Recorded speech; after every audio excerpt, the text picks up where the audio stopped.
ओम शांति। आजिर साकार मुरली 26/12/25।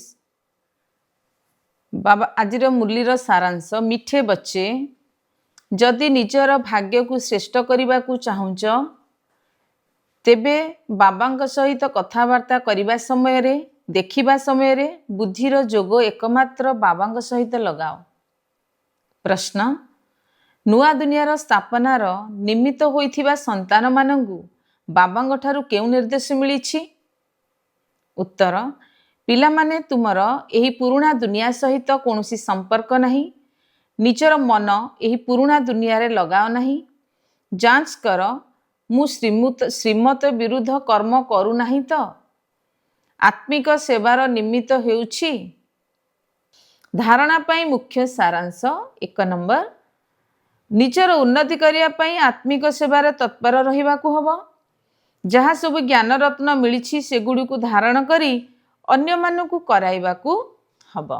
2 नंबर निजर जांच करिबा को हबो मो भितरे कोनोसी आसुरी अवगुण नाही तो। मु ट्रस्टी अर्थात निमित्त होई रहुछि तो। केबे भी लुण पानी बा मतभेद रे आसु नाही अर्थात कोनोसी मतभेद रे आसु नाही तो। बुद्धिर लाइन निर्मल अच्छी।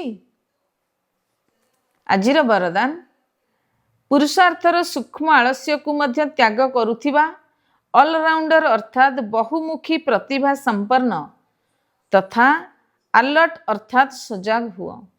विस्तार पुरुषार्थरे थकी जीवा आलस्यर लक्षण अटे। आलस्य वाला आत्मा शीघ्र थकी जाई थाए एवं उमंग उत्साह वाला अक्लांत होई थांती। जो माने पुरुषार्थ रे निराश होई जानती सेई मानकु ही आलस्य आसी थाए। से माने भाबंती कौन करिबी मो द्वारा एतिकी ही होई परिबो आउ अधिक होई परिबो नाही। मोर आउ साहस नाही चालुछि तो करूछि तो। एबे एई सूक्ष्म आलस्यर मध्य चिन्ह वर्ण न रहू सेथिपई सर्वदा अलर्ट एवर रेडी अर्थात सदा प्रस्तुत एवं ऑलराउंडर हुआ।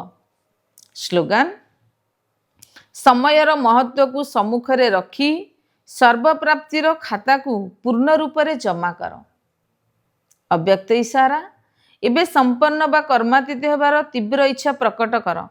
जदि शब्द ठारू ऊर्ध्वरे निजर श्रेष्ठ स्थिति रे स्थित होई जीवो तेबे समस्त व्यक्त आकर्षण ठारू ऊर्ध्वरे शक्तिशाली न्यारा एवं प्यारी स्थिति होई जीवो।